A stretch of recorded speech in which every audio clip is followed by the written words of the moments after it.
anaknya dan nama Roh akan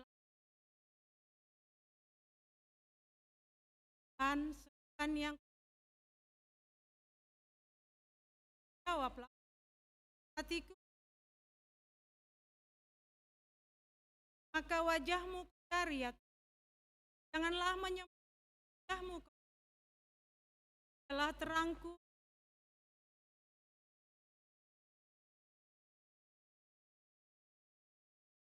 terhadap siapa. Haleluya, haleluya, haleluya.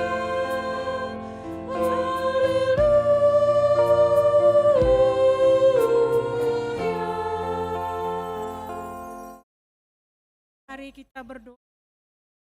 Tuhan Allah Bapa, nyatakanlah hikmat kebijaksanaan kepada jemaat-Mu, supaya firman dalam hidupkanlah hati hamba-Mu ini dan Injil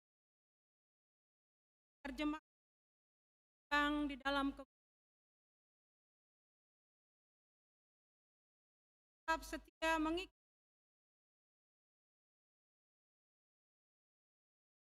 karena anak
Hukum Tuhan pada Minggu Exaudia hari ini, yaitu titah ke-5 sampai ke-10, mari kita baca secara responsoria.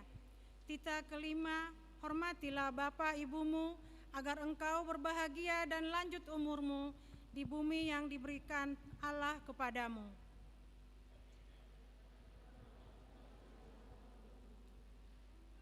Titah ke-7, jangan engkau berzina. Titah ke-9, jangan engkau berdusta.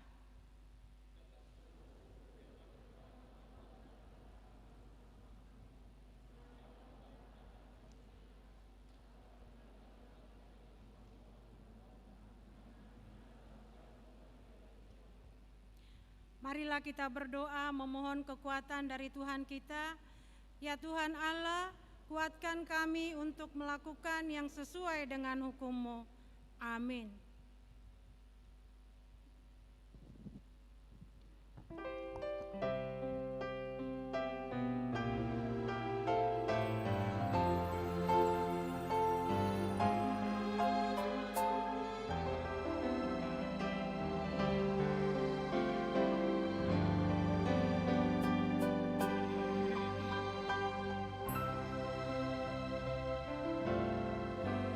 Ku bercela di depan-Mu, namun Engkau panggil diriku.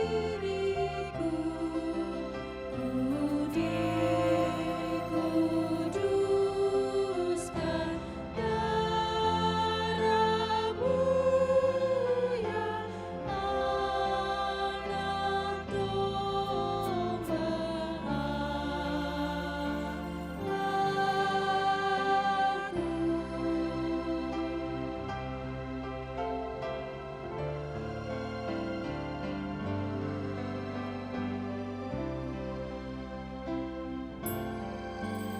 Kini ku datang padamu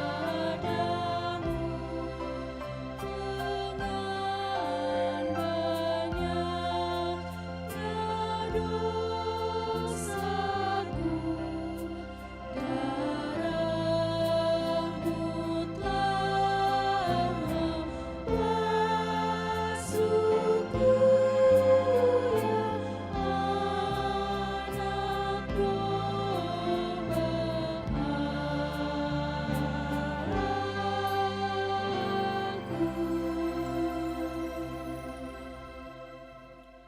Marilah kita merendahkan diri dan mengaku dosa kita di hadapan Tuhan. Ya Tuhan Allah yang Maha Kuasa dan Maha Benar, pengasih dan penyayang, bermurah hatilah Engkau ya Tuhan terhadap kami. Kiranya Tuhan berkenan mengampuni segala dosa dan kejahatan kami. Tiada yang lain yang dapat menjadi pelindung dan penyelamat bagi kami, selain dari kasih sayang dan pembenaran-Mu yang tunggal. Karena itu, karuniakanlah kami ketenangan dan penghiburan di dalam pengorbanan anak-Mu, Tuhan Yesus Kristus Juru Selamat kami. Amin.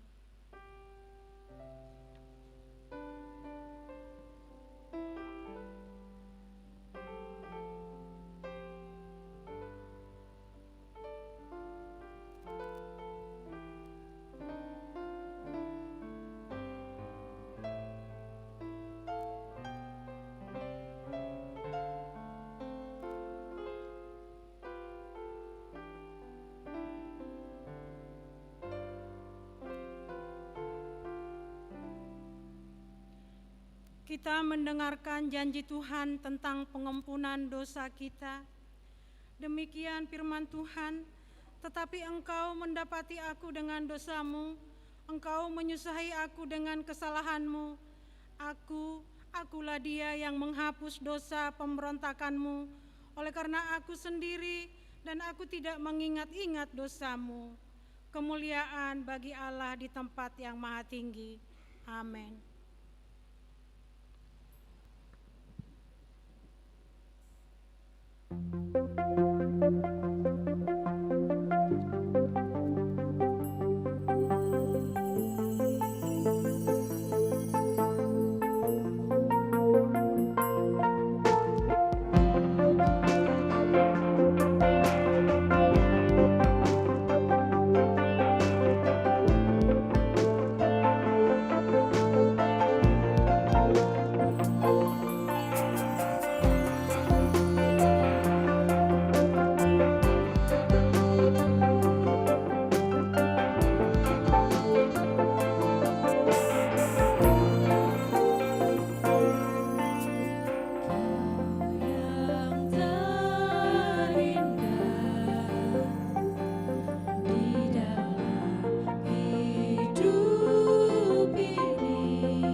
pembacaan epistel, mari kita membaca secara responsoria.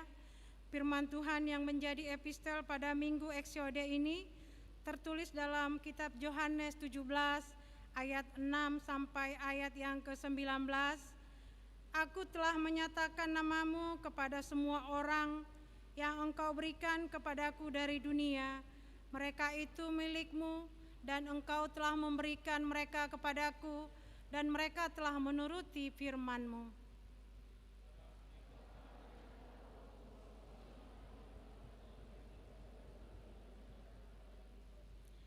Sebab segala firman yang engkau sampaikan kepadaku telah kusampaikan kepada mereka dan mereka telah menerimanya. Mereka tahu benar-benar bahwa aku datang daripadamu dan mereka percaya bahwa engkaulah yang telah mengutus aku.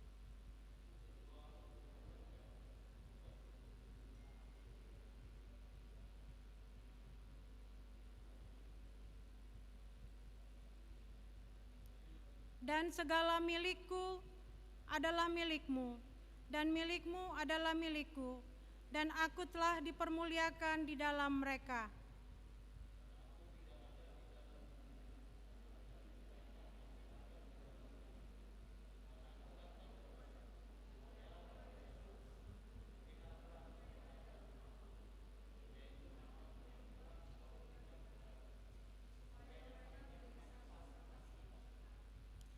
Selama aku bersama mereka, aku memelihara mereka dalam namamu, yaitu namamu yang telah engkau berikan kepadaku. Aku telah menjaga mereka dan tidak ada seorang pun dari mereka yang binasa, selain daripada dia yang telah ditentukan untuk binasa, supaya genaplah yang tertulis dalam kitab suci.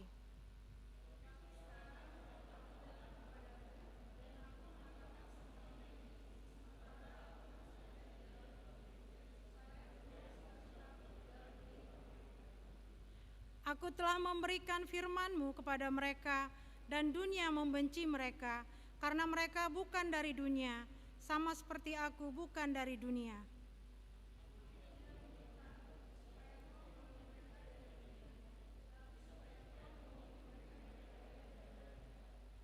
Mereka bukan dari dunia, sama seperti aku bukan dari dunia.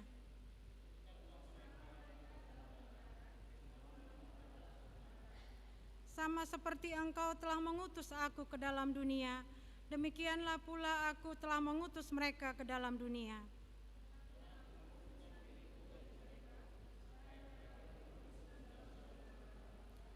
Demikian isi firman Tuhan. Berbahagialah orang yang mendengarkan firman Tuhan, serta memeliharanya dalam hatinya. Amin.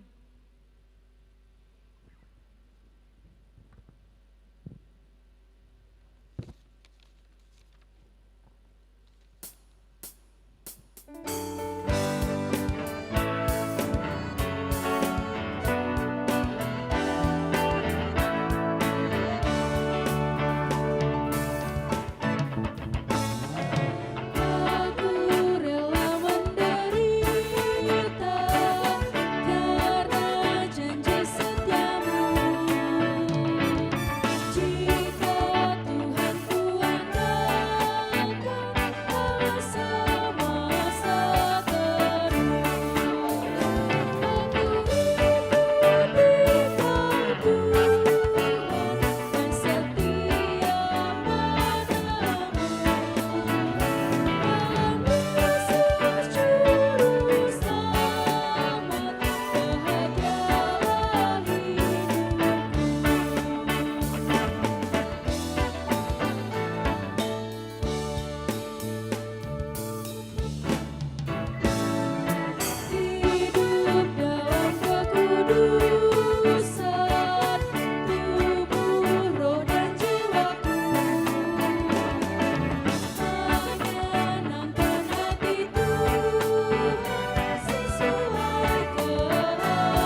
kita bersama-sama mengaku iman kepercayaan kita sebagaimana teman-teman seiman di seluruh dunia, kita bersama-sama mengucapkannya. Aku percaya kepada Allah, Bapa yang Maha Kuasa, Khalik langit dan bumi. Aku percaya kepada Yesus Kristus, Anaknya yang tunggal Tuhan kita, yang dikandung daripada Roh Kudus, lahir dari anak darah Maria, yang menderita sengsara di bawah pemerintahan Pontius Pilatus, disalibkan, mati dan dikuburkan, yang turun ke dalam kerajaan maut, pada hari yang ketiga, bangkit pula dari antara orang mati, naik ke surga, duduk di sebelah kanan Allah, Bapa yang Maha Kuasa, dari sana akan datang kelak untuk menghakimi orang yang hidup dan yang mati. Aku percaya kepada Roh Kudus, adanya satu gereja yang kudus, persekutuan orang kudus, pengampunan dosa, kebangkitan daging, dan hidup yang kekal. Amin.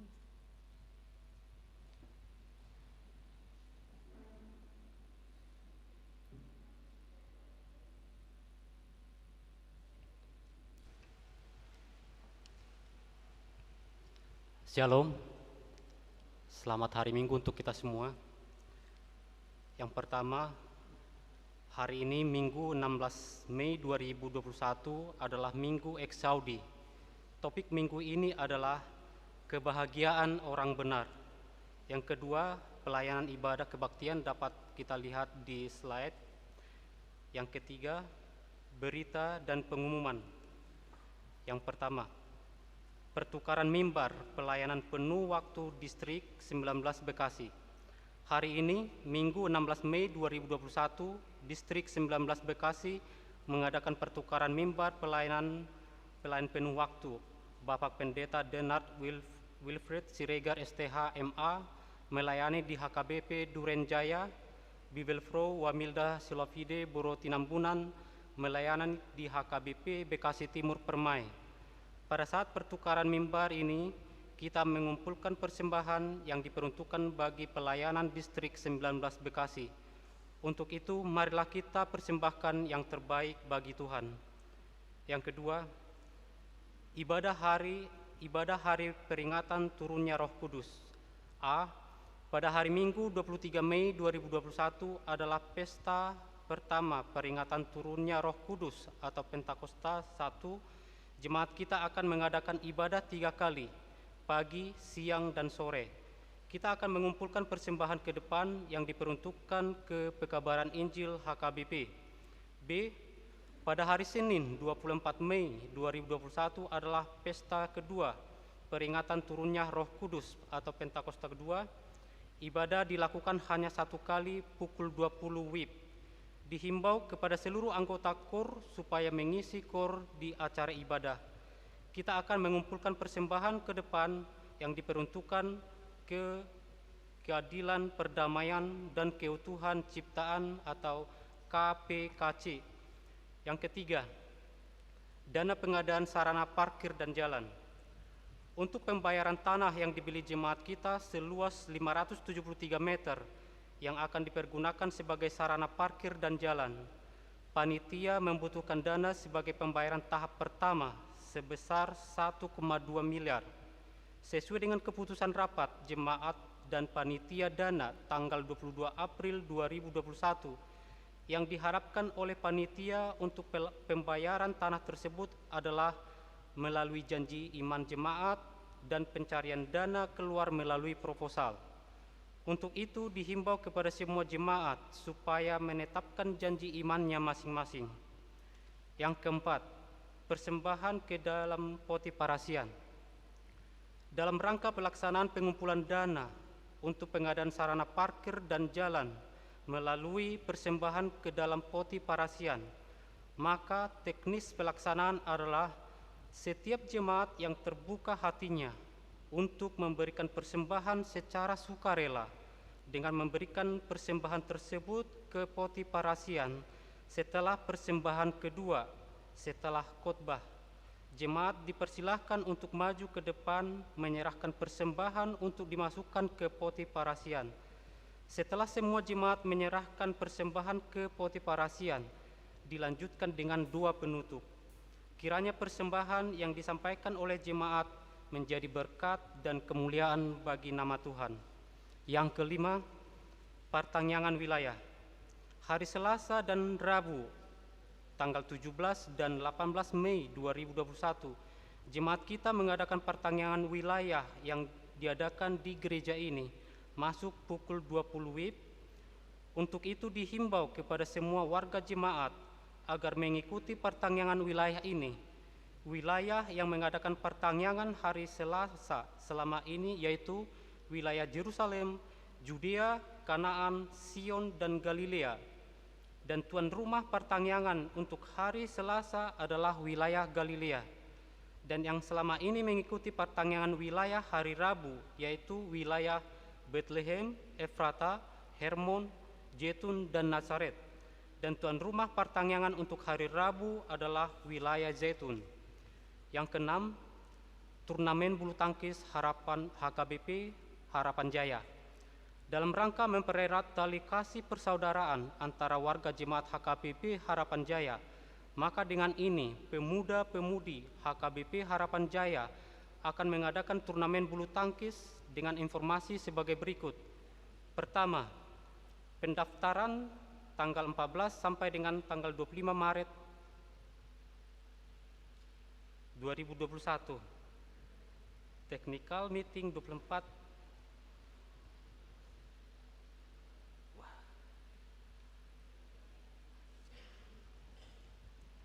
Biaya pendaftaran kategori pria tunggal dan ganda sebanyak 30.000, kategori wanita ganda sebanyak 20.000.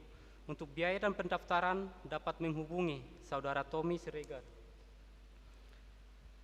B. Nathanael Simajuntak. Kami sangat mengharapkan dukungan semua jemaat HKBP Harapan Jaya untuk kesuksesan turnamen tersebut.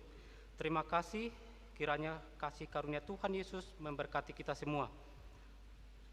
Warta Keuangan HKBP Harapan Jaya Resort Harapan Jaya.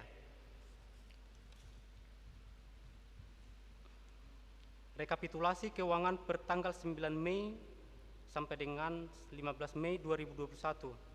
Huria sebesar minus 88.509.597 rupiah. Yang kedua pusat sebesar 5.699.945 rupiah. Yang ketiga distrik sebanyak 100.000 rupiah. Diakoni sebesar 145.654.515 rupiah.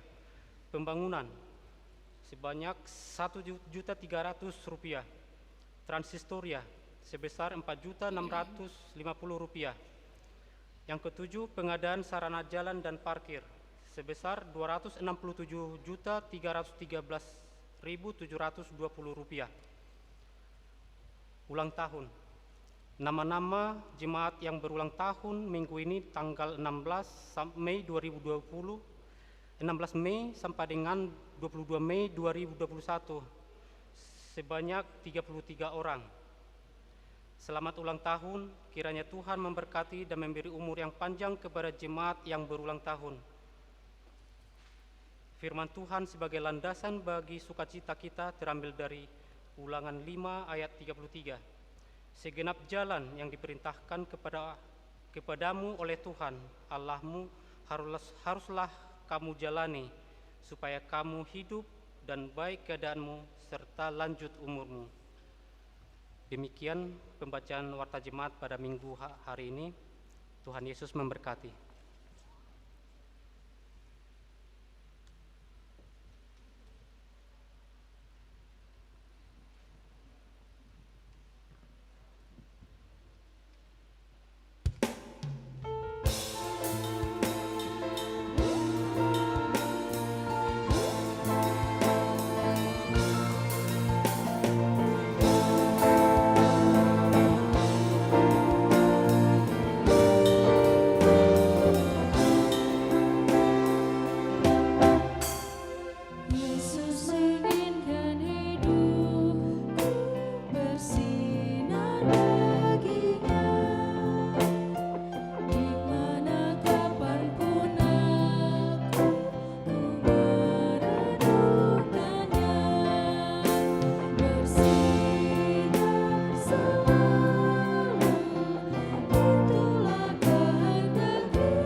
damai sejahtera Allah yang melampaui segala akal, itulah yang menerangi hati dan pikiran saudara di dalam Kristus Yesus Tuhan kita. Amin. Shalom dan selamat hari Minggu bagi kita semuanya. Sepertinya kurang semangat ya, mungkin gara-gara masker ini mungkin ya. Shalom dan selamat hari Minggu. Iya, terima kasih. Karena khotbah kita hari ini berbicara tentang kebahagiaan. Walaupun kita harus pakai masker tapi tetap bahagia ya. Jadi saudaraku yang dikasihi Kristus, saya akan bacakan yang menjadi nas khotbah bagi kita dari kitab Mazmur di pasal 1 ayat 1 sampai ayat yang ke-6. Saya akan bacakan demikian. Jalan orang benar dan jalan orang fasik. Berbahagialah orang yang tidak berjalan menurut nasihat orang fasik, yang tidak berdiri di jalan orang berdosa, dan yang tidak duduk dalam kumpulan pencemooh, tetapi yang kesukaannya ialah Taurat Tuhan, dan yang merenungkan Taurat itu siang dan malam. Ia seperti pohon yang ditanam di tepi aliran air, yang menghasilkan buahnya pada musimnya, dan yang tidak layu daunnya. Apa saja yang diperbuatnya berhasil. Bukan demikian orang fasik. Mereka seperti sekam yang ditiupkan angin. Sebab itu orang fasik tidak akan tahan dalam penghakiman. Begitu pula orang berdosa dalam perkumpulan orang benar. Sebab Tuhan mengenal jalan orang benar, tetapi jalan orang fasik menuju kebinasaan. Demikian pembacaan Alkitab. Saudara yang dikasihi Kristus, adakah di antara kita yang hadir di sini mau bahagia? Coba tunjuk tangan. Siapa yang mau bahagia? Hanya saya? Wah, ternyata kita semua ya. Jadi itu harapan semua orang, bahagia. Dan ada lagi orang bilang bahagia lahir dan batin. Artinya di luar pun rasa bahagia, di dalam hati juga bahagia. Tapi saudaraku, ada syarat supaya kita termasuk orang yang berbahagia. Dikatakan syaratnya dia tidak berjalan menurut nasihat orang fasik. Jadi ketika dia tahu jalan orang fasik, dia tidak mau ikut-ikutan. Ketika dia tahu jalan itu salah, dia tidak ikut-ikutan. Tapi aneh ya, sering kita melihat terutama anak-anak muda ya, misalnya yang tawuran, hanya 1-2 orang sebenarnya yang memancing ya, yang mau melakukan sesuatu yang tidak baik, tapi tiba-tiba saja banyak anak-anak muda yang ikut-ikutan. Ketika ditanya, ya, kalau misalnya ketangkap pihak keamanan, apa tujuanmu kau ikut dalam peristiwa ini? Saya nggak tahu, katanya. Kamu? Saya juga nggak tahu. Waduh, bayangkan, ternyata ada sifat manusia yang ikut-ikutan, dia tidak tahu apa tujuannya. Maka ketika dia tertangkap, dia dapat hukuman.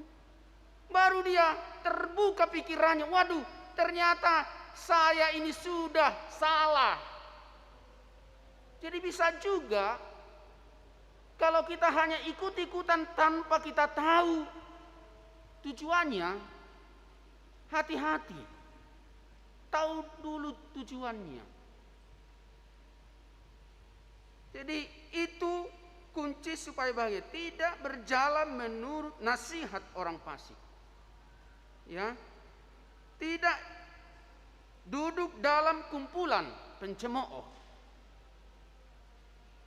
Saudara, ada dua kelompok manusia. Dan selama bumi ini ada, itu akan tetap ada. Yang pertama adalah orang benar. Yang kedua, orang fasik, pencemooh. Atau kita anggap orang benar itu adalah orang baik, ya. Jadi yang dua ini selalu ada. Ketika ada yang baik, orang baik, ada orang yang tidak baik. Yang dua ini saling mempengaruhi. Kumpulan orang baik mempengaruhi orang untuk berbuat baik. Kumpulan orang pencemooh mempengaruhi orang lain untuk ikut di dalam kelompoknya. Maka siapakah yang berbahagia? Adalah orang yang ikut di dalam kumpulan orang benar. Apakah mereka sama-sama bertumbuh? Oh, bertumbuh. Orang jahat pun bisa kelihatannya terkenal, bisa kaya, bisa hebat. Penjahat juga bisa hebat, ya kan? Kadang-kadang juga lebih terkenal para penjahat itu. Orang-orang yang pencemooh itu dibandingkan dengan orang-orang yang baik. Sama-sama bertumbuh. Tapi hati-hati. Pencemooh bertumbuh untuk dibinasakan. Tuhan biarkan bertumbuh tapi akan dibinasakan. Tapi orang benar itu bertumbuh untuk berbuah. Kalau sudah berbuah, siapa yang menikmati? Kita? Orang lain? Maka di dalam hidup kita, termasuk di kelompok mana kita? Tapi saya percaya, remaja anak-anak muda gereja ini adalah kumpulan orang-orang yang baik. Karena memang Tuhan inginkan kita orang yang baik. Dulu kita memang orang yang berdosa. Orang yang tidak berharga. Mengapa kita dulu orang tidak berharga? Karena memang manusia telah jatuh ke dalam dosa. Tetapi Yesus datang, diperbaharui, dikumpulkan, supaya jangan selamanya kita manusia itu berada di dalam lingkungan kumpulan yang tidak berharga itu. Maka Yesus kumpulkan kita, itulah juga namanya disebut gereja. Jadi gereja itu adalah persekutuan. Orang-orang yang dipanggil dari kegelapan kepada terang, supaya mereka duduk bersama, berkumpul bersama, berdoa bersama, bertumbuh bersama, dan berbuah bersama. Karena kalau kita di dalam kumpulan pencemooh, tak akan mungkin kita bisa berbuah baik. Yang jahat tetaplah jahat, tapi yang baik pasti akan berbuah yang baik. Saudaraku yang dikasihi Kristus, apa kesukaan kumpulan orang-orang benar itu? Di ayat 2 dikatakan kesukaannya ialah Taurat Tuhan, firman Tuhan. Dia merenungkan firman itu, Taurat itu siang dan malam. Tapi orang-orang fasik itu siang malam apa yang mereka pikirkan, apa yang mereka sukai. Yang mereka sukai ketika berkumpul, hari ini kita makan siapa? Besok kumpul lagi, besok kita mau makan siapa? Tak ada pikiran, besok kita mau bagaimana berbuat baik sama orang. Besok bagaimana kita bisa berkat bagi orang. Tak pernah ada di mereka bicarakan. Saudaraku, kita memang mungkin ada kumpulan atau persahabatan kita atau komunitas kita. Coba perhatikan hati-hati. Hal-hal apa saja yang sering dibicarakan. Ya. Kalau yang dibicarakan hanya hal-hal yang buruk, cari kumpulan yang lebih baik. Kalau yang dibicarakan hal-hal yang jahat, hati-hati. Kita bisa kehilangan kebahagiaan. Apa yang dibicarakan anak-anak muda sekarang? Apalagi sekarang ini kan di perkembangan teknologi, kita kan sudah banyak grup-grup lah ya, kalau kita sebut. Ada grup ini, komunitas ini, komunitas itu, banyak. Maka perhatikan, dalam sehari apa yang dibicarakan. Di dalam grup itu kalimat-kalimat atau hal apa saja yang dibicarakan. Tapi orang yang benar itu merenungkan Taurat itu siang dan malam. Ini bukan hitungan jam. Tapi dalam artian ketika dia pun di siang hari bekerja, tapi dia selalu takut akan Tuhan untuk berbuat jahat. Dan ketika dia pun pulang ke rumahnya untuk beristirahat, yang dia renungkan adalah kebaikan dan perbuatan Tuhan. Bayangkan kalau kita sudah bekerja seharian, ya, atau mungkin sekolah sudah seharian, pulang lagi ke rumah beristirahat, toh juga kita banyak pikiran-pikiran yang negatif. Di luar sana begitu banyak yang negatif. Sampai lagi di rumah kita hanya memikirkan yang negatif.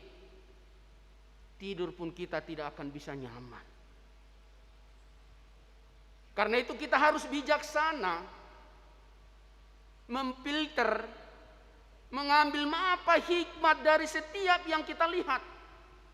Belajar dari setiap peristiwa yang terjadi, ambil hikmatnya supaya